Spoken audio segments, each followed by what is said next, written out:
राष्ट्र सर्वप्रथम राष्ट्र सर्वप्रथम राष्ट्र सर्वप्रथम राष्ट्र सर्वप्रथम। राष्ट्र सर्वप्रथम की बात ललित सुमन के साथ कार्यक्रम में आपका स्वागत है। राष्ट्र सर्वप्रथम की बात ललित सुमन के साथ कार्यक्रम में हम आपका ध्यान 26 जनवरी को दिल्ली में जिस प्रकार से उपद्रव मचाया गया, पुलिस कर्मियों पर हमला किए गए और लाल किला में जिस प्रकार सरकारी संपत्ति को नुकसान पहुंचाया गया और पीडब्ल्यूडी की सड़कों के किनारे भी कई संपत्तियों को नुकसान पहुंचाने का काम उपद्रवियों द्वारा किया गया, जिसकी चारों बगल घोर निंदा की जा रही है। और किसान आंदोलन के नाम पर किसानों के बीच में घुसकर अराजकता फैलाने वाले तत्वों की खोज पुलिस ने शुरू कर दी है और उनका बचना मुश्किल है।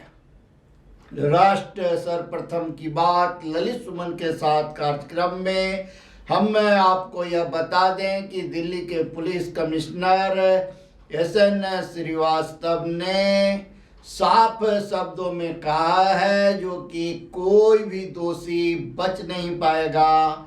साथ ही उन्होंने दिल्ली के अपने सहयोगियों को, पुलिस कर्मियों को सचेत किया है कि आने वाले समय काफ़ी चुनौतीपूर्ण है, इसलिए आप बहादुरी के साथ आप अपने कर्तव्य का पालन करते हुए सचेत रहें, क्योंकि कानून और व्यवस्था की स्थिति दिल्ली पुलिस की ही है और दिल्ली की पुलिस ने बड़े ही बहादुरी के साथ कोरोना काल में और दिल्ली दंगा के समय में काम किया था। लेकिन अभी जो घटना घटी है 26 जनवरी को, दिल्ली पुलिस ने शायद इसकी कल्पना भी नहीं की होगी कि किसान के भेष में इस प्रकार से आतंकी घुसकर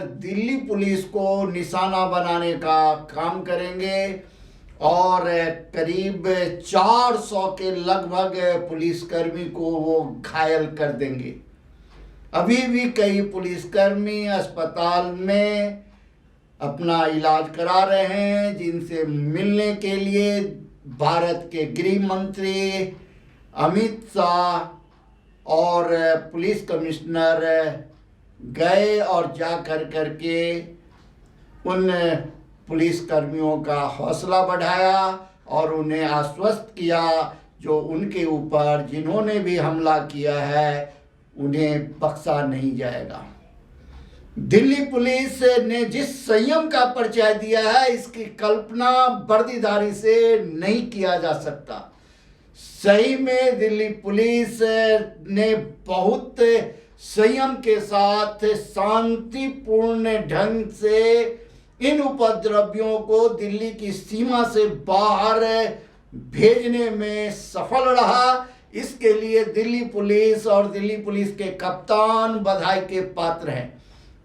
आप कल्पना कर सकते हैं कि वर्दीधारी जिनके ऊपर हमला हो रहा हो और उनके पास हथियार हो और वो हथियार का उपयोग न कर 26 जनवरी को गणतंत्र दिवस के अवसर पर अहिंसावादी ढंग से खुद पिट गए, लेकिन उन्होंने प्रतिरोध नहीं किया। अगर वो भी उसी तरीके से हथियार उठा लेते तो आप कल्पना कर सकते हैं कि अंजाम क्या होता। राष्ट्र सर्वप्रथम की बात ललित सुमन के साथ कार्यक्रम में अभी समय है एक ब्रेक का।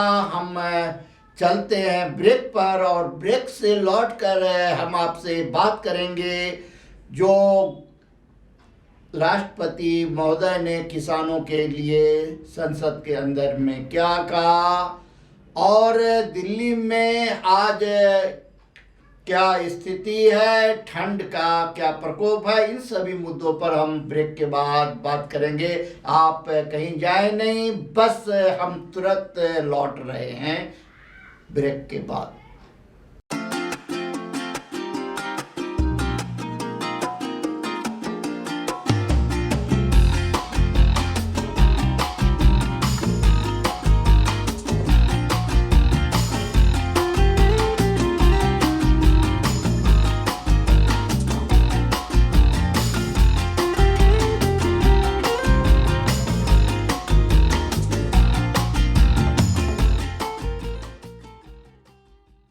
मदर इंडिया परिवार की ओर से समस्त राष्ट्रवासियों को गणतंत्र दिवस की हार्दिक शुभकामनाएं।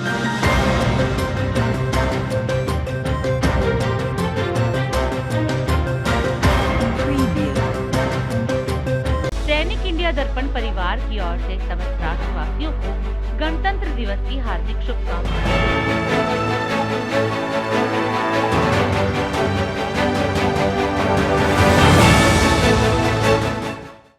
राष्ट्र सर्वप्रथम की बात ललित सुमन के साथ कार्यक्रम में ब्रेक के बाद आपका एक बार फिर से स्वागत है। हम ब्रेक पर जाते समय बात कर रहे थे जो कि किस प्रकार 26 तारीख को दिल्ली में असामाजिक तत्वों द्वारा कानून व्यवस्था के साथ खिलवाड़ किया गया, पुलिस कर्मियों को निशाना बनाया गया और सरकारी संपत्ति को नुकसान पहुंचाया गया जो करोड़ों में है। राष्ट्र सर्वप्रथम की बात ललित सुमन के साथ कार्यक्रम में हम आपका ध्यान आज संसद में माननीय राष्ट्रपति रामनाथ कोविंद द्वारा जो संदेश दिया गया है, संबोधन किया गया है, उसमें उन्होंने अनेक मसले पर चर्चा करने के साथ सरकार के कार्यों का रूपरेखा प्रस्तुत करने के साथ किसानों के मन में जो एक संशय था उसे दूर करने का भी काम किया। उन्होंने कहा कि किसान को जो कृषि में लागत आएगा उससे 1.5 गुना ज़्यादा उनके फसल की कीमत तय की जाएगी। इससे संपूर्ण देश के किसानों में एक सकारात्मक संदेश जाएगा। यह राष्ट्रीय मीडिया का दायित्व बनता है और जितने भी मीडिया कर्मी हैं उन्हें राष्ट्रपति के इस बात को राष्ट्र के कोने कोने तक अपने स्तर से पहुंचाने का प्रयास करना चाहिए ताकि देश के किसान इस बात को जाने कि संसद के अंदर राष्ट्रपति ने जब यह बात कह दी है कि किसानों के कृषि पर लागत में जो धन खर्च होंगे उनके फसल की कीमत 1.5 गुना तय की गई है सरकार द्वारा। यह एक बहुत बड़ा संदेश है। यह किसानों के लिए, छोटे और मझोले किसानों के लिए बहुत बड़ी बात है और उनके मन में जो यह एक भ्रम था वह भ्रम आज से समाप्त हो जाएगा, ऐसी उम्मीद राष्ट्र सर्वप्रथम की टीम करती है। राष्ट्र सर्वप्रथम की बात ललित सुमन के साथ कार्यक्रम में हम आपका ध्यान इस ओर भी आकृष्ट करना चाहेंगे कि वैश्विक बाजार में सोने की दाम 3% की गिरावट दर्ज की गई है, जो 2011 के बाद यह जो है सो लगातार 5 दिनों तक रेट गिरने का मामला है। सोने का रेट लगातार बढ़ रहा था, लेकिन अब जब यह रेट गिरा है, लगातार 5 दिनों से गिर रहा है, तो जिन लोगों के घर में शादी विवाह है, अपनी बच्चियों की शादी करनी है, उन्हें जरूर राहत महसूस होगी। राष्ट्र सर्वप्रथम की बात ललित सुमन के साथ कार्यक्रम में हम आपका ध्यान नोएडा पुलिस द्वारा जो बांग्लादेश के किडनी रैकेट का मामला पकड़ा गया था और उस मामले में 2 लोगों को और गिरफ्तार किया गया है। ये नकली पेपर के आधार पर किडनी प्रत्यारोपण का काम कर रहे थे और अब वो पकड़े गए हैं। राष्ट्र सर्वप्रथम की बात ललित सुमन के साथ कार्यक्रम में हम राष्ट्रवासियों से सिर्फ ये निवेदन करना चाहेंगे जो कि आप राष्ट्रीय ध्वज का सम्मान करें, दिल से सम्मान करें। आप राष्ट्रीय ध्वज को लेकर आप किसी से लड़े नहीं, आप किसी से झगड़े नहीं। यह राष्ट्रीय ध्वज बड़े कुर्बानी के बाद हमें प्राप्त हुआ है। 7.5 लाख बलिदानियों ने जब बलिदान दिया तब जाकर हमें आज़ादी मिली और आज हम आज़ाद हिंदुस्तान के नागरिक हैं। इसीलिए राष्ट्र सर्वप्रथम की टीम आपसे निवेदन करता है, आपसे आग्रह करता है कि आप राष्ट्रीय ध्वज का अपमान किसी भी कीमत पर ना होने दें, ना खुद करें, ना किसी और को करने दें। अगर किसी आतंकी ने, अगर किसी आतताई ने हमारे राष्ट्रीय ध्वज को अपमानित करने का काम किया है तो हमारी कानून और व्यवस्था इतनी सुदृढ़ है, इतनी मजबूत है जो उनके खिलाफ राष्ट्रद्रोह का मामला दर्ज कर सख्त से सख्त कदम उठाने का काम करेगा। लेकिन अगर हम भी फिर से एक बार हाथ में राष्ट्रीय ध्वज थाम कर विरोध का काम करेंगे तो हमारे देश का माहौल खराब होगा और यही तो विदेशी ताकत चाहती है जो भारत विकसित राष्ट्र न बन पाए। विकास की दिशा में भारत का कदम बढ़ चुका है। इसमें आप और हम सब मिलकर अपने अपने हिस्से के हिंदुस्तान को बचाने का काम करें, बढ़ाने का काम करें और गर्व के साथ राष्ट्रीय ध्वज को अपने कार्यालय पर, अपने घरों के ऊपर लगाएं। हम तो यहाँ तक कहते हैं जो प्रत्येक व्यक्ति के दिल में प्रत्येक क्षण राष्ट्रीय ध्वज लहराता होना चाहिए और यह जो है अनेकता की एकता जो है सो आपके मन में होना चाहिए, आपके काम में होना चाहिए, आपके विचार में होना चाहिए। दिखाने के लिए राष्ट्रीय ध्वज का प्रयोग कदापि नहीं किया जाना चाहिए। राष्ट्र सर्वप्रथम की बात ललित सुमन के साथ कार्यक्रम में आज हम आपसे यहीं विदा लेते हैं और फिर हम आपसे मिलेंगे कल नए कार्यक्रम में नए मुद्दों के साथ। राष्ट्र सर्वप्रथम, वंदे मातरम, जाग उठा है भारत।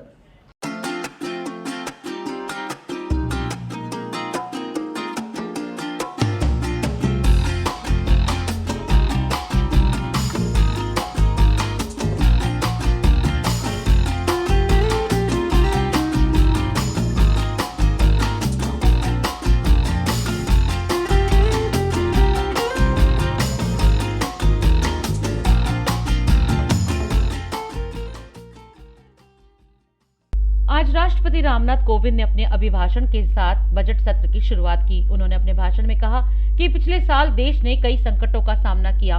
कोरोना महामारी हो या सीमा पर तनाव, इसके बावजूद देश मजबूती से खड़ा रहा। इस दौरान उन्होंने पूर्व राष्ट्रपति प्रणब मुखर्जी और कोरोना के कारण 6 सांसदों और अनेक लोगों के निधन पर श्रद्धांजलि दी। उन्होंने कोरोना काल के दौरान भारत सरकार की उपलब्धियों का भी जिक्र किया। कोरोना वैश्विक महामारी के इस दौर में हो रहा संसद का ये संयुक्त सत्र बहुत महत्वपूर्ण है। नया वर्ष भी है, नया दशक भी है और इसी साल हम आज़ादी के 75वें वर्ष में भी प्रवेश करने वाले हैं। महामारी के खिलाफ इस लड़ाई में हमने अनेक देशवासियों को असमय खोया भी है। हम सभी के प्रिय और पूर्ववर्ती राष्ट्रपति प्रणब मुखर्जी का निधन भी कोरोना काल में हुआ। संसद के 6 सदस्य भी कोरोना की वजह से असमय हमें छोड़कर चले गए। मैं सभी के प्रति अपनी विनम्र श्रद्धांजलि अर्पित करता हूँ। आज संसद के आप सभी सदस्य हर भारतवासी के इस संदेश और इस विश्वास के साथ यहाँ उपस्थित हैं कि चुनौती कितनी ही बड़ी क्यों न हो, ना हम रुकेंगे और ना भारत रुकेगा। भारत जब जब एकजुट हुआ है तब तब उसने असंभव से लगने वाले लक्ष्यों को प्राप्त किया है। ऐसी ही एकजुटता और पूज्य बापू की प्रेरणा ने हमें सैकड़ों वर्षों की गुलामी से आज़ाद दिलाई थी। एक तरफ कोरोना जैसी वैश्विक महामारी, दूसरी तरफ अनेक राज्यों में बाढ़, कभी अनेक राज्यों में भूकंप, तो कभी बड़े बड़े साइक्लोन, टिड्डी दल के हमले से लेकर बर्ड फ्लू तक देशवासियों ने हर आपदा का डटकर सामना किया है। इसी काल में सीमा पर भी अप्रत्याशित तनाव बढ़ा। इतनी आपदाओं से, इतने मोर्चों पर देश एक साथ लड़ा और हर कसौटी पर खरा उतरा। आत्मनिर्भर भारत अभियान केवल भारत में निर्माण तक ही सीमित नहीं है, बल्कि यह भारत के हर नागरिक का जीवन स्तर ऊपर उठाने तथा देश का आत्मविश्वास बढ़ाने का भी अभियान है। आत्मनिर्भर भारत का हमारा लक्ष्य आत्मनिर्भर कृषि से और सशक्त होगा। व्यापक विमर्श के बाद संसद ने 7 महीने पूर्व 3 महत्वपूर्ण कृषि सुधार, कृषक उपज व्यापार और कृषक संवर्धन और सरलीकरण विधेयक, कृषि सशक्तिकरण और संरक्षण, कीमत आश्वासन और कृषि सेवा करार विधेयक और आवश्यक वस्तु संशोधन विधेयक पारित किए हैं। इन कृषि सुधारों का सबसे बड़ा लाभ भी 10 करोड़ से अधिक छोटे किसानों को तुरंत मिलना शुरू हुआ। हमारे लिए यह और भी गर्व की बात है कि आज भारत दुनिया का सबसे बड़ा टीकाकरण अभियान चला रहा है। इस प्रोग्राम की दोनों वैक्सीन भारत में ही निर्मित हैं। संकट के इस समय में भारत ने मानवता के प्रति अपने दायित्व का निर्वहन करते हुए अनेक देशों को कोरोना वैक्सीन की लाखों खुराक उपलब्ध कराई है। भारत के इस कार्य की विश्व भर में हो रही प्रशंसा हमारी हजारों वर्ष पुरानी संस्कृति, सर्वे संतु निरामया की भावना के साथ जग कल्याण की हमारी प्रार्थना हमारे प्रयासों को और ऊर्जा दे रही है। मेरी सरकार द्वारा स्वास्थ्य के क्षेत्र में पिछले 6 वर्षों में जो कार्य किए गए हैं, उनका बहुत बड़ा लाभ हमने इस कोरोना संकट के दौरान देखा है। बीते 6 वर्षों में अंडर ग्रेजुएट और पोस्ट ग्रेजुएट चिकित्सा शिक्षा में 50,000 से ज़्यादा सीटों की वृद्धि हुई है। प्रधानमंत्री स्वास्थ्य सुरक्षा योजना के तहत सरकार ने 22 नए एम्स को भी मंजूरी दी है। ईज ऑफ डूइंग बिजनेस की रैंकिंग में भारत ने रिकॉर्ड सुधार किया है। अब कंप्लायंस से जुड़ी बाधाओं को दूर करने पर विशेष बल दिया जा रहा है। वर्ल्ड टूरिज्म इंडेक्स की रैंकिंग में भारत 65वें से 34वें रैंकिंग पर आ गया है। प्रसिद्ध अर्थशास्त्री, centre for economic policy and public finance के निदेशक और आद्री के सदस्य सचिव शैवाल गुप्ता के बैंक रोड स्थित आवास पर जाकर मुख्यमंत्री नीतीश कुमार ने उनके पार्थिव शरीर पर पुष्प चक्र अर्पित कर उन्हें भावभीनी श्रद्धांजलि दी और दिवंगत आत्मा की चिर शांति के लिए ईश्वर से प्रार्थना की। मुख्यमंत्री ने स्वर्गीय शैवाल गुप्ता के परिजनों से मुलाकात कर उन्हें सांत्वना दी। इस अवसर पर जल संसाधन मंत्री विजय कुमार चौधरी, शिक्षा मंत्री अशोक चौधरी और अन्य गणमान्य व्यक्ति एवं वरीय अधिकारीगण मौजूद थे। पत्रकारों से बातचीत करते हुए मुख्यमंत्री ने कहा कि स्वर्गीय शैवाल गुप्ता को स्वास्थ्य संबंधी कुछ समस्याएं थी, जिनका इलाज चल रहा था।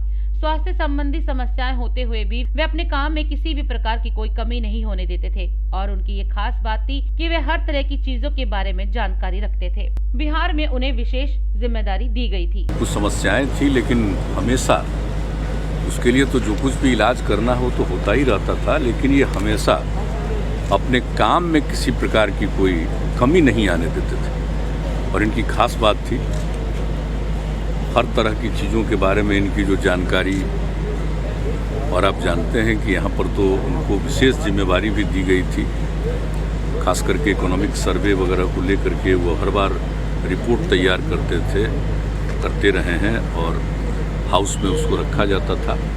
और जो सबसे बड़ी बात हो तो एक विषय है, लेकिन इनको सब चीज़ों के बारे में जितनी जानकारी थी और इनसे जो कुछ भी बातचीत होती थी, तो बिहार के डेवलपमेंट के लिए भी उनका जो आइडिया रहता था बहुत अच्छा रहता था। और हम लोगों का संबंध बहुत पहले का है और बहुत ज़माने से, बहुत समय से ही हम लोगों का काफ़ी व्यक्तिगत तौर पर भी संबंध रहा है।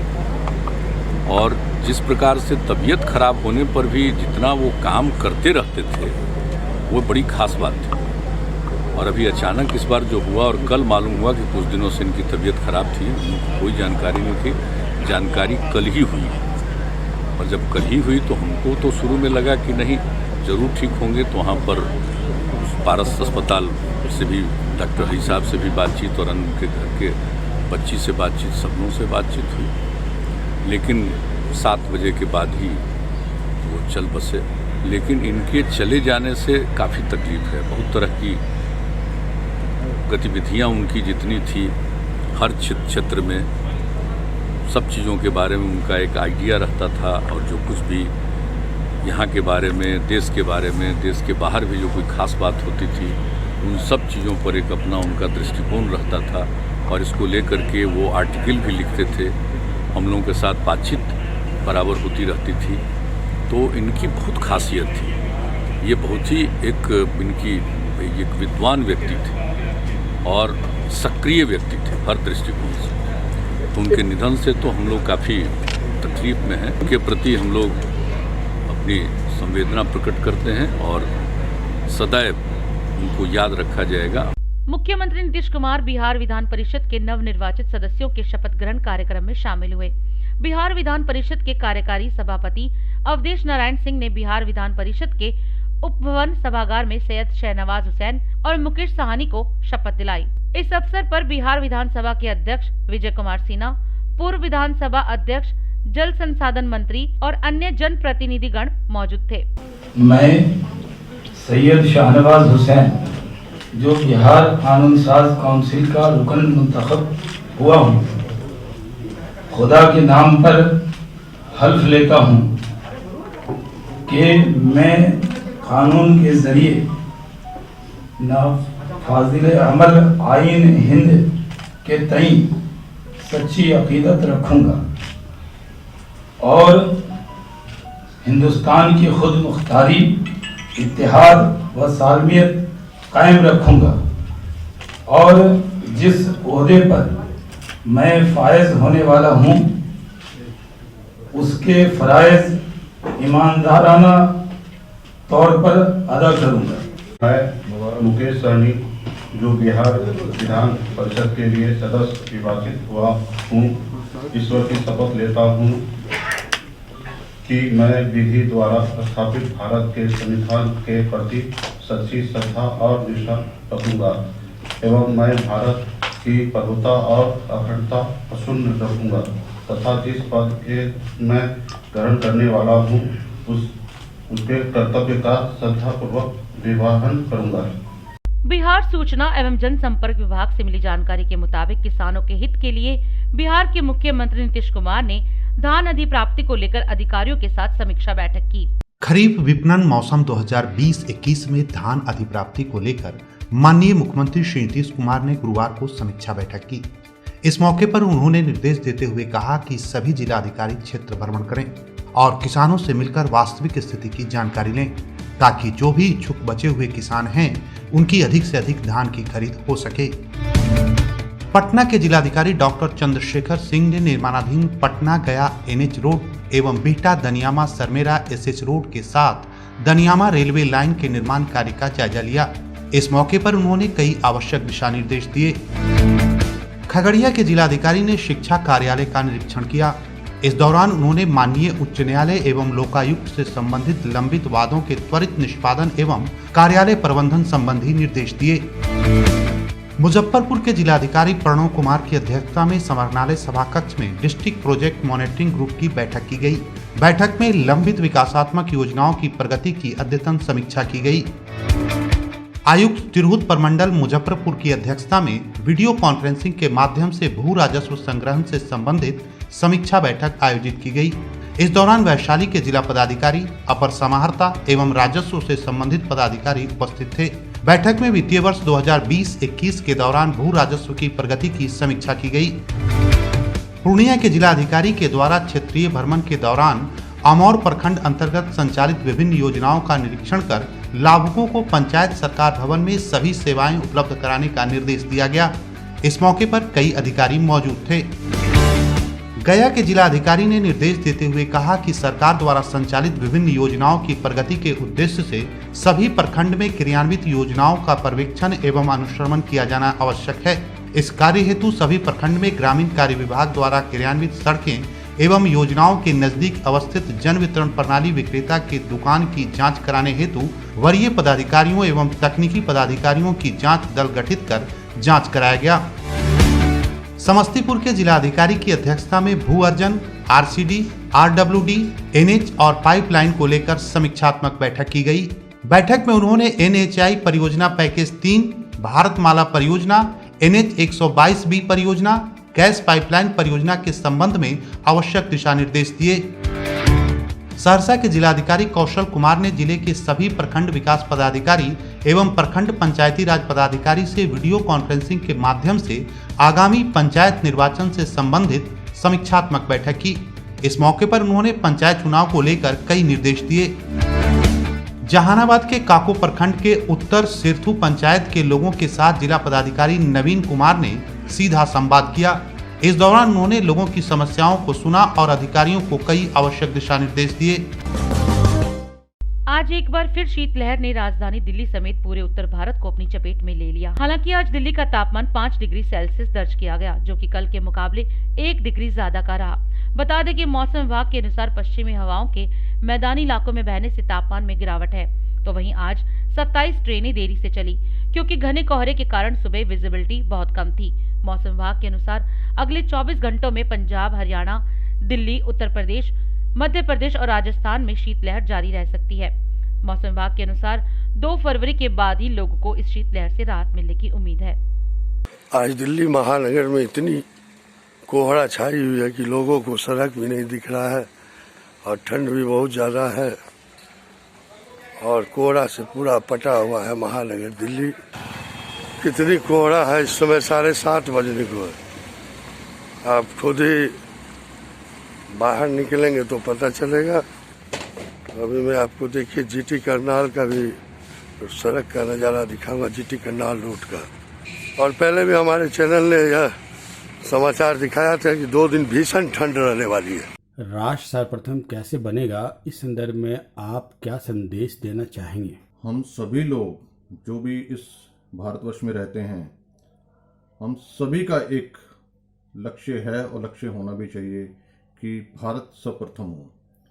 उसको सर्वप्रथम बनाने के लिए जहाँ तक मेरी अपनी सोच है, मेरा अपना विचार है, उसके अंदर जिसके अंदर भागीदारी है वो सभी लोगों की है, वो बेशक राजनेता हों, जनतक हों या एक आम इंसान हो।